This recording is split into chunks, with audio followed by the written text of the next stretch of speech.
Mga kababayan, kamusta po? Si Kamano po inyong lingkod ay nagbabalik po muli at tayo po magsama-sama magkomentuhan dito po sa Tambayang Makabayan at sana po nasa maayos po kayong kalagayan. Mag-umpisa na po tayo. Makibalita po tayo sa The Hague, sa Netherlands kung saan po nahandon ang dating Pangulong Duterte na pinakidnap po ng sarili nating gobyerno di umano na nakipagsabwatan po sa ICC gamit pa yata ang pera ng taong bayan. At makibalita po tayo kay Ma'am Kitty at dito po sa interview ni Sir Alvin. Umpisa na po natin at komentuhan po natin si Ma'am Kitty. Ito po ang kanyang pahayag, mga kababayan. Umpisa na po tayo. Hi Kitty, kamusta ka today? Good afternoon. May hapon, everyone. I'm okay. As you can see, the weather's getting better. Kit, were you able to celebrate the King's Day celebration in the Netherlands? Siyempre, pero secret lang. Yeah, I was able to. Simple celebration lang. How is the former President Rodrigo Roa Duterte? I would say he's okay. Today, he ate lunch, but he can't remember what he ate. Basta karne. Pero kumain pa rin siya ng snacks. The same, yung pancake, gluten-free nuts, and Coke Zero. Is he aware of the celebration of King's Day by any chance? I don't think so eh. Kasi, I mean, he's not very fond of international events, no? You know, he's very patriotic na puro atin lang. Kaya hindi siya masyado nasisiyahan sa mga ganyan. Kit, on a political side, what is your opinion about the development of the impeachment of your sister, the Vice President Sara Duterte? That I haven't discussed with my father also because we don't wanna add to his burdens. With that naman, I have no comment with the political side of it, no. But I know my sister. I know that she can be many things, but she's not a thief. She's not dishonest. Ayun talaga. So I know that she can withstand what she's going through right now because she has her truth, and at the end that will prevail. Kit, in Congress right now, there are really young, outstanding congressmen, Yes. like Congressman Leviste. I've mentioned them just now to my father, Congressman Leviste and Barzaga. Barzaga, correct. And he's quite fond of them because I think he respects people who are like him, outspoken and brutally honest. So he's fond of them. He mentioned their parents kasi halos kabatch niya, kakilala niya. So, ayun. What's your opinion about this congressman becoming younger and younger in the lower house? They're doing well, no? I think, I don't really involve myself with it, but I think they're doing good. I think that the Philippines, the people, the masses need more people like them. Yes, they are young, but because they are young, they are more. Usually, kasi when you're younger, you're braver and you have a stronger sense of fight in you, ba? So I think, in general, we need more people like that. Is there something that the former president wants to relate to the supporters or the Filipinos in general? He asked again kung ilan kayo. Sabi ko, Papa, hindi ako calculator. Hindi ko mabilang yan araw-araw. But I did inform him that some supporters from the States were here yesterday, if I'm correct, Vinny Baksa. I saw from your post. Although hindi ko na-mention yung taga-Ireland kasi ngayon ko lang nalaman. But I said na there are a lot of supporters from all over the world coming to visit you here, and ayun, they're waiting outside. Will you be staying here longer with us? No, because I have aside from my personal life, I have my school. Kaya naka-shades ako kasi pag first visit and last, umiiyak ako kasi syempre namimiss ko yung tatay ko. So maoto ako siyang giluok-luok na pod hantod kana manggod siya pagtindog na bago na siya mag-exit. Ako ana siyang luok-luok ko. Dira sa aping puno kay lip gloss iyang aping kay man ako lip gloss. So and sabi niya sa mga guard what can I do? This is how my daughter wants to say her goodbye. Luok-luok na. Dumugod yun ako na siya. Antod na sa maana na siya matumba. But, you know, secretly, he likes it. He's very happy. Pag alam mo yung pa-exit na sa corridor, yung akala niya wala nang nakakarinig, sila na lang nag-guard. Well, what are daughters for? Do you have a daughter? And then, ayun, pinagmamalaki na yung ganong moment. Kit, just to conclude this interview, is there something you want to relate to the Filipino people's unwavering support to your family?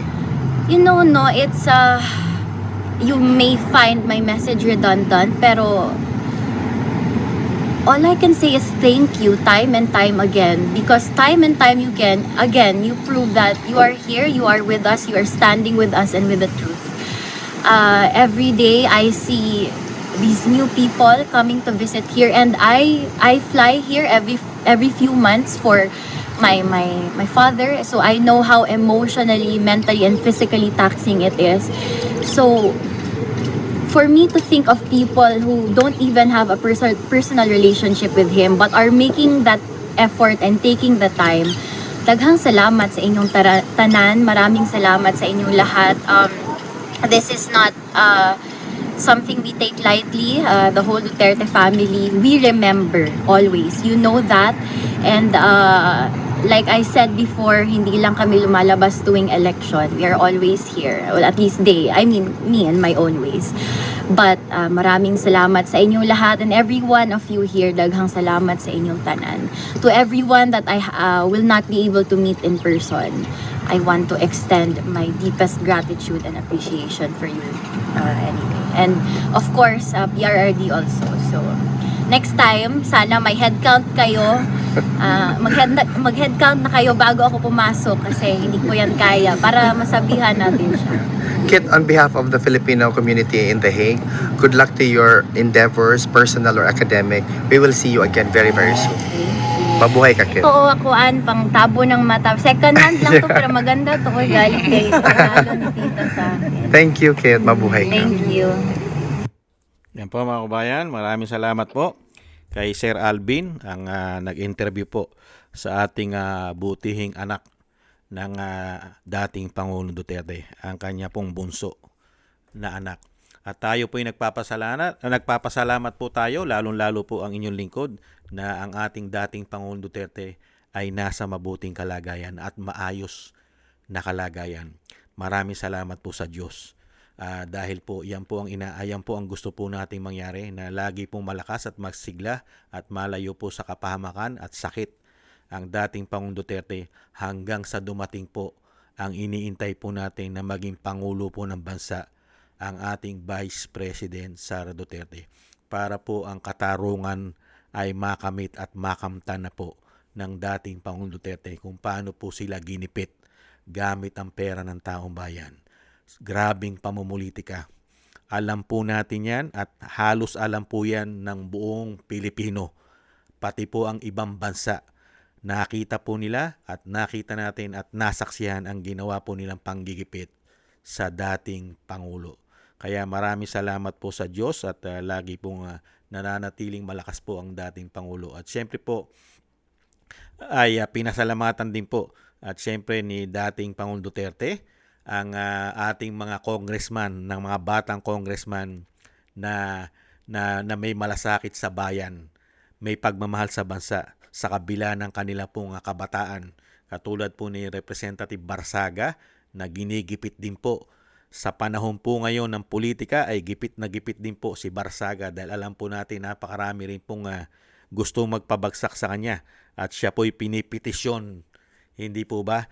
At ilang beses na po siya na pinatawan po ng suspension, at meron na naman pong suspension na gusto na naman pong gawin sa kanya sa pangunguna po ng isang representative na si Garim, mga kababayan. At ganoon din po, nirespeto at hinangaan din po ng dating Pangulong Duterte ang isa pong bata na congressman na si Congressman Leandro Lebiste, dahil nga po sa kanyang tapang at paiipaglaban, dahil binunyag din po niya ang grabing korupsyon sa ating bansa, lalong-lalo po nung in-expose niya ang Cabral Files.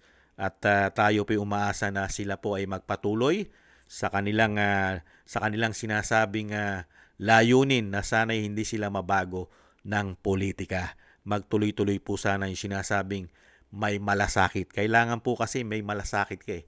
May malasakit ka sa bayan at sa Pilipino, hindi sa mga oligarkiya. Hindi po ba? At syempre po, ang ating Kitty ay syempre ay siya rin po ay nagbigay po ng advice dito po sa mga bagitong congressman. At inaasahan din naman po natin pagdating po ng panahon ay si Kitty po ay magiging lingkod bayan din po, mga kababayan, sa mga hinaharap na panahon. At makikita po natin at alam din po natin na magiging mabuti na lingkod bayan itong si Kitty Duterte dahil nasa dugo na po nila yan. At nilinaw din po ni Kitty Duterte yung issue po ng kanyang kapatid. Siya po ay naniniwala, ang ating si Kitty Duterte ay naniniwala sa kanyang kapatid. Dahil hindi lang naman po si Kitty, pati po tayo ay naniniwala na talagang ang Vice President ay hindi magnanakaw at hindi siya madaya. At alam natin sa mga puso natin na mas maraming magagawa si Vice President Sara Duterte kaysa sa nakaupo ngayon. Kasi yung nakaupo ngayon, dinaan lang po tayo sa pangako at pamumulitika. Binaon pa tayo sa utang dahil sa korupsyon. Kaya nga po walang nagawa. Ang nagawa lang nila korupsyon at ang kanilang history na maleta. Hindi po ba? Kaya yung sinasabi po ni Kitty, ang kanyang ate, lalong-lalo po ang pagkakakilala niya sa kanyang ate, mga kababayan, ay marami siyang magagawa sa bayan at hindi magnanakaw ang ate niya at lalong-lalong hindi mandaraya. Totoo po yun. Kaya nga po minahal ng taong bayan at nirespeto ang pamilya Duterte dahil nakita po ng taong bayan, nakita po natin, nasaksihan natin, sa kabila po na ang ating bansa ay napakaraming problema nung panahon ni dating Pangulong Duterte. Pero marami po siyang nagawa. Kahit napakaraming problema dinanas ng bansa.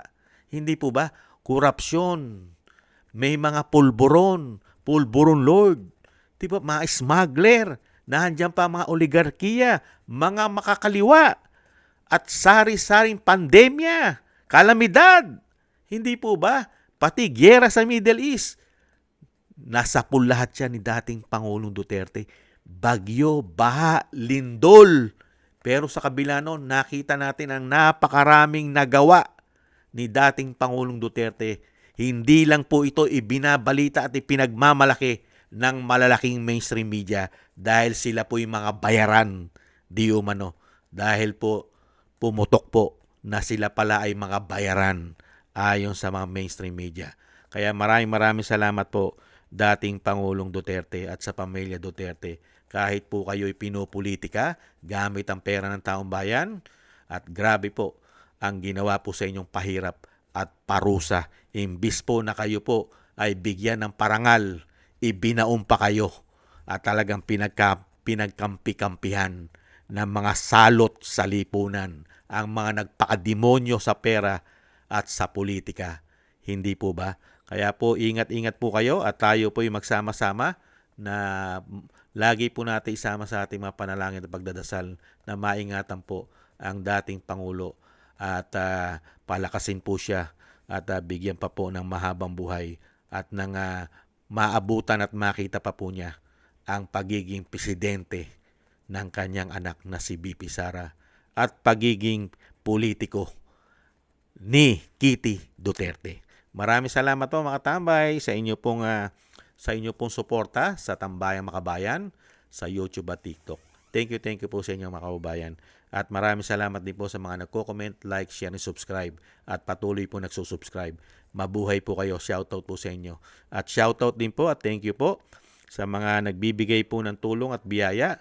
Shoutout po kay Felipe Siapno, Mila Yi, Tatay Nick ng Canada, Ani Jo, Jim Aris ng United Emirates, Eric Hershio ng Canada, Kingston ng Hong Kong, Jake Yahut ng California, USA, Gina Ray ng Berlin, Germany, Julieta Silona ng Sydney, Australia, Baby Roman Ate Isa ng Cagayan, at si ako si Pilam Gay at Shena, Balance Vision TV, Jesus Valdepena, Rolando Guerrero, at si Rolando Timbol ng Alberta, Canada, at Felipe Siapno. Maraming salamat po sa inyo. Shoutout po sa inyo lahat mga kabayan, at ingat-ingat po kayo sa inyo pong mga paggawa, at God bless po sa inyo lahat. Taste lang po muna tayo mga kabayan, at ingat-ingat po tayo. Mga kababayan, ingat po. Muli po, paalam. Bye-bye.